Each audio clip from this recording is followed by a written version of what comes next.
Hello friends, welcome to English वाला। आज हम लोग डिस्कस करेंगे प्रेजेंट कंटिन्यूअस का नेगेटिव और इंट्रोगेटिव सेंटेंस। तो चलते हैं बिना टाइम वेस्ट किए हुए हम लोग। लास्ट टाइम में हम लोगों ने प्रेजेंट कंटिन्यूअस में जो देखा था वो पॉजिटिव सेंटेंस कुछ डिस्कस किया था, जैसे कि वह खेल रहा है तो ही इज प्लेइंग, वह आ रहा है तो ही इज कमिंग। वैसे ही कुछ सेंटेंस हम लोगों ने यहाँ पे फिर से लिखा है। उससे पहले मैं स्ट्रक्चर आपको रिवाइज करा दूं। स्ट्रक्चर प्रेजेंट कंटिन्यूअस का, प्रेजेंट कंटिन्यूअस को हम लोगों ने लास्ट टाइम में भी डिस्कस किया था कि प्रोग्रेसिव टेंस भी कह सकते हैं, राइट। प्रेजेंट प्रोग्रेसिव टेंस कहें, कंटिन्यूअस टेंस कहें, मतलब या सेंस वही है कि प्रेजेंट में कोई काम कंटिन्यू है, चल रहा है, हो रहा है, तो वो प्रेजेंट कंटिन्यूअस टेंस या प्रेजेंट प्रोग्रेसिव टेंस कहलाता है। यहाँ पे स्ट्रक्चर हम लोगों ने देखा था कि सब्जेक्ट के बाद इज या एम या आर यूज करना है, फिर उसके बाद वर्ब की आईएनजी फॉर्म और ऑब्जेक्ट है। जैसे सेंटेंस लिखा है राम खेल रहा है, तो यहाँ पे वही चीज थी कि सबसे पहले सब्जेक्ट आएगा राम और उसके बाद राम के बाद क्या यूज करेंगे हम लोग, हेल्पिंग वर्ब। तो राम थर्ड पर्सन है तो इज यूज करना है, तो राम इज। और वर्ब की फोर्थ फॉर्म, तो वर्ब कौन है इसमें, खेल रहा है, तो Ram is playing, Ram is playing. वैसे सेंटेंस एक लिखा कि वह मुझे तंग कर रहा है, तो वह मुझे तंग कर रहा है, इसकी इंग्लिश क्या बोलेंगे हम, ही। और ही के साथ क्या होगा, क्योंकि वह मुझे तंग कर रहा है, इसमें सब्जेक्ट कौन है, तंग कौन कर रहा है, वह। तो वह की इंग्लिश क्या हो जाएगी, सब्जेक्ट ही, और ही के बाद क्या यूज करना है, इज यूज करना है, ये तो क्लियर है। उसके बाद वर्ब की आईएनजी फॉर्म, तो आईएनजी फॉर्म मतलब वर्ब कौन है, तंग करना। तो तंग करना की इंग्लिश यहाँ पे क्या यूज करेंगे हम लोग, अनोय। तो अनोय तंग करना अगर है तो उसमें आईएनजी फॉर्म यूज करेंगे, तो अनोइंग, ही इज अनोइंग। अब बचा ऑब्जेक्ट, क्या है, किसको तंग कर रहा है, तो मुझे। तो इसकी इंग्लिश हम लोग आगे बोल देंगे, he is annoying me.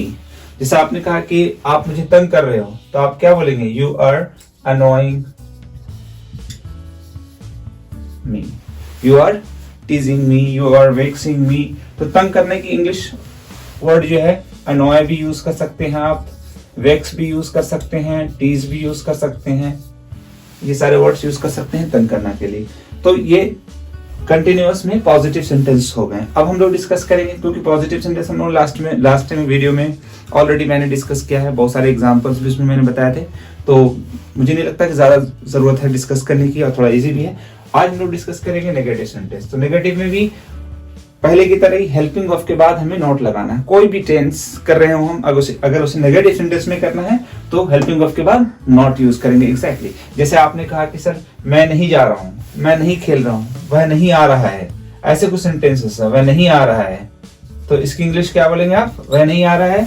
Subject वही देखना है, सब्जेक्ट कौन है, ही, और सब्जेक्ट ही के साथ फिर हेल्पिंग वर्ब इज है। नहीं के लिए हेल्पिंग वर्ब के बाद ही नॉट रखना है, बार बार मैं रिपीट कर रहा हूं। तो ही इज नॉट, और इसमें वर्ब क्या हो जाएगा फिर, आना, तो ही इज नॉट कमिंग,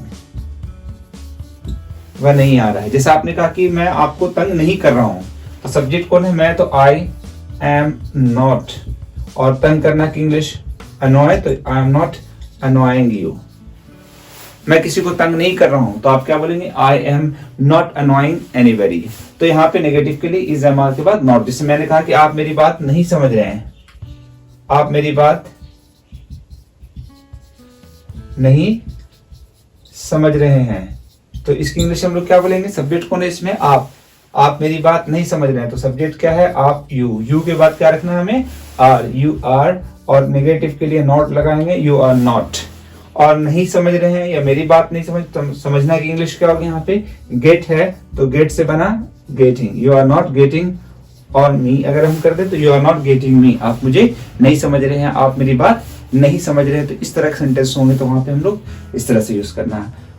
जैसे आपने कहा कि बच्चे शोर नहीं मचा रहे हैं, तो children are not making a noise. जैसे आपने कहा कि आज बसें रोड पर नहीं चल रही हैं, तो buses are not flying on the road today. तो ऐसे जैसे मैंने कहा आप पढ़ाई पे फोकस नहीं कर रहे हैं, आप पढ़ाई पे ध्यान नहीं दे रहे हैं, तो यू आर नॉट, अब ध्यान देना की इंग्लिश पे अटेंशन भी बोल सकते हैं, तो you are not paying attention to study, आप पढ़ाई पे ध्यान नहीं दे रहे हैं। मैंने कहा मैं पढ़ाई पे ध्यान दे रहा हूं, तो आप पॉजिटिव सेंटेंस में बोलेंगे कि I am paying attention to study, आप पढ़ाई पे ध्यान नहीं दे रहे हैं, तो you are not paying attention to study. जैसे आजकल बच्चे पढ़ाई पे ध्यान नहीं दे रहे हैं, तो आप इंग्लिश क्या बोलेंगे, children are not paying attention to study.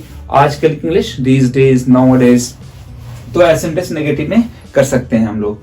जैसे आपने कहा ये पंखा नहीं चल रहा है, तो this fan is not working, देखते हैं इंट्रोगेटिव। इंट्रोगेटिव क्या है? जिसमें इंट्रोगेट करते हैं, जिसमें सवाल करते हैं, पूछताछ करते हैं, कुछ भी इस तरह के सेंटेंस में, तो उसे हम लोग इंट्रोगेटिव सेंटेंस कहते हैं। इंट्रोगेटिव सेंटेंस के लिए हमें हेल्पिंग वर्ब को पहले रखना है, कोई जो भी टेंस की बात कर रहे हैं। अब जैसे हम यहाँ पे कंटिन्यूअस की बात कर रहे हैं तो इज एम आर है, तो इज एम आर को पहले कर दिया। जैसे मैंने कहा आप जा रहे हो, क्या आप जा रहे हो, क्या वह सो रहा है, सेंटेंस है, क्या वह सो रहा है। तब यहाँ पे वह सो रहा है, उसी के लिए हमने क्या यूज कर दिया, तो वह ही के साथ इज अगर यूज कर रहे हैं तो इसको पहले कर देंगे। क्या बोलेंगे?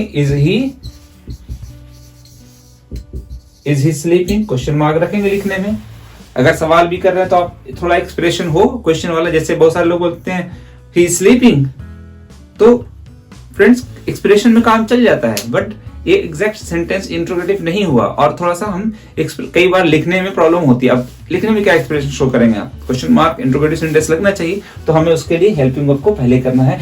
इज ही स्लीपिंग, क्या वह सो रहा है? अगर आपने कहा हाँ वह सो रहा है तो यस ही इज स्लीपिंग। वह नहीं सो रहा है, इज नॉट स्लीपिंग। अगर आप इसका जवाब ऐसे भी दे देना, जैसे किसी ने पूछा इज ही स्लीपिंग, तो आपने कहा यस ही इज, तो बिल्कुल सही है। आपने कहा कि नहीं वह नहीं सो रहा है, तब क्या बोलेंगे? No he is not. तो नेगेटिव इंट्रोगेटिव में जवाब, सॉरी पॉजिटिव और नेगेटिव में ऐसे भी जवाब दे सकते हैं आप। जैसे क्या तुम समझ रहे हो? अब यहाँ पे आपसे किसी सामने वाले से तुमसे बोल रहे थे, यू के साथ क्या रख रहे थे हम लोग? आर, तो आर को पहले कर देंगे यहाँ पे आर, और सब्जेक्ट क्या है? You, are you. और इसमें समझना कि इंग्लिश है, तो आर यू गेटिंग, क्या आप समझ रहे हैं? आर यू गेटिंग, क्या आप समझ रहे हैं? तो आपने कहा यस आई एम, हाँ मैं समझ रहा हूं। यहां सेंटेंस जैसे हम लोग कहते हैं क्या वह खेल रहा है? इज ही प्लेइंग, क्या वह खेल रहा है? क्या वह आज, क्या वह आज आ रहा है? तो ये भी इंट्रोगेटिव सेंटेंस है, तो आप इसके लिए क्या बोलेंगे? इज ही कमिंग टुडे, क्या वह आज आ रहा है? वह की बात हो रही है, तो इसमें ही के साथ क्या यूज करते हैं? इज, तो इसको पहले कर देंगे हम लोग। Is he coming, is he coming today, क्या वह आज आ रहा है? आपने कहा हाँ वह आज आ रहा है, तो ही इज कमिंग टुडे।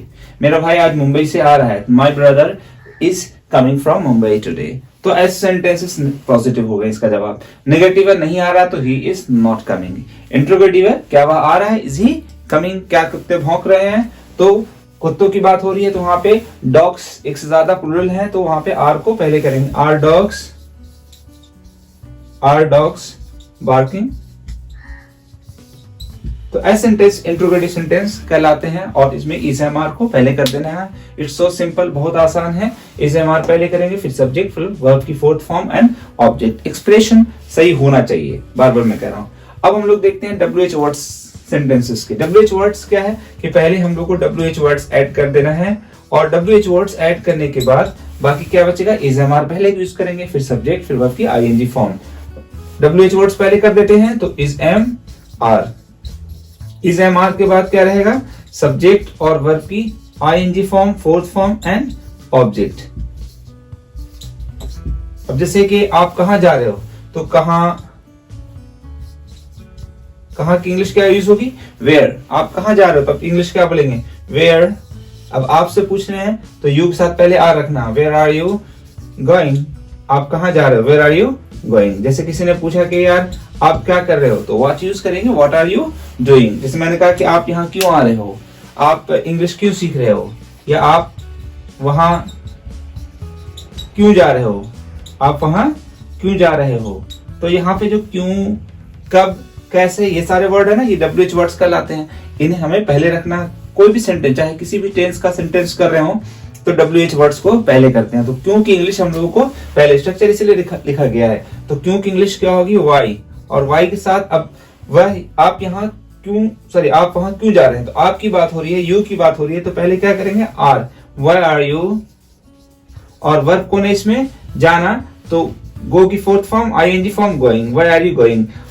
वहां की इंग्लिश बाकी रहेगी there. Why are you going there. आपने कहा मैं वहां अपने दोस्त से मिलने जा रहा हूं, तो आप बोलेंगे I am going there to meet my friend. जैसे आपने कहा, मैंने कहा कि आप यहाँ क्यों आ रहे हैं, तो आप इंग्लिश ये बोलेंगे why are you coming here. तो आपने कहा मैं यहाँ इंग्लिश सीखने के लिए आ रहा हूँ, तो I am coming here to learn English. I am coming here, I am coming here to learn English. Yes friend, एक चीज और यहाँ पे देखें कि मैंने यहाँ पे कंटिन्यूअस टेंस है, कमिंग रखा, लेकिन आगे टू के बाद वर्ब की फर्स्ट फॉर्म लर्न है। यहाँ मेन कंटिन्यूअस, कंटिन्यू क्या हो रहा है कि मैं यहाँ इंग्लिश सीखने के लिए आ रहा हूँ, तो आना कंटिन्यू है, तो I am coming here. English सीखने के लिए आगे कोई भी वर्ब अगर आता है तो हम टू रख के फिर वर्ब की फर्स्ट फॉर्म रखते हैं, तो I am coming here to learn English. चाहे टू से पहले कंटिन्यूअस हो, परफेक्ट हो, सिंपल प्रेजेंट टेंस हो, कोई भी टेंस हो, तो I am coming here to learn English. तो ये प्रेजेंट कंटिन्यूअस सेंटेंस आज हम लोगों ने डिस्कस किया है। इसमें नेगेटिव, इंट्रोगेटिव और इंट्रो नेगेटिव भी कर सकते हैं। इंट्रोनेगेटिव यही है कि इसमें सब्जेक्ट के बाद नॉट। क्या आप नहीं जा रहे हो तो आर यू नॉट गोइंग। क्या आप जा रहे हो तो इंट्रोगेटिव है आर यू गोइंग, और क्या आप नहीं जा रहे हो तो क्या बोलेंगे आर यू नॉट गोइंग। क्या आप नहीं आ रहे हो तो क्या बोलेंगे आर यू नॉट कमिंग। तो इस तरह से सेंटेंस हमें करना है। ऐसे सेंटेंस आप रिवाइज करते रहें। जैसे आपने बोला कि मैं ये काम कर रहा हूं तो I am doing this work. मैं फोन यूज कर रहा हूं तो I am using my phone. मैं अपना फोन चला रहा हूँ, यूज कर रहा हूँ, तो ऐसे कुछ सेंटेंस हो। जैसे मैंने कहा कि मैं ये काम कर रहा हूँ तो I am doing this work. मैं आपको पढ़ा रहा हूँ, आई एम टीचिंग यू। मैं नहीं पढ़ा रहा हूँ तो आई एम नॉट टीचिंग। मैं नहीं जा रहा, आई एम नॉट गोइंग। मैं आपकी बात नहीं सुन रहा हूँ, I am not listening to you. Interrogative करना है तो इज हमारे को पहले, क्या आप जा रहे हो आर यू गोइंग। क्या आप सो रहे हो आर यू स्लीपिंग। क्या आप आ रहे हो आर यू कमिंग। बहुत सिंपल है। जैसे आपने कहा कि क्या आप कुछ सोच रहे हो, क्या आप मेरे बारे में सोच रहे हो, are you thinking about me. आप क्या सोच रहे हो, व्हाट आर यू थिंकिंग। आप वहां क्यों जा रहे हो तो why are you going there. आप क्यों नहीं समझ रहे हो, आप क्यों नहीं कोशिश कर रहे हो तो why are you not trying. Why are you not trying to understand? Why are you not trying to go there? आप वहां जाने की कोशिश क्यों नहीं कर रहे हो, आप इंग्लिश सीखने की कोशिश क्यों नहीं कर रहे हो तो why are you not trying to learn English? आपने कहा, मैंने कहा आप वर्ड मीनिंग याद नहीं कर रहे हो तो you are not learning word meaning, you are not memorising word meaning. तो आपने कहा नहीं सर मैं वर्ड मीनिंग याद कर रहा हूं तो I am learning word meaning, I am memorising word meanings. तो ऐसे सेंटेंसेस आप कंटिन्यूअस टेंस में यूज कर सकते हैं। देखते रहें और आपको पसंद आए तो लाइक करें, सब्सक्राइब करें। Thank you.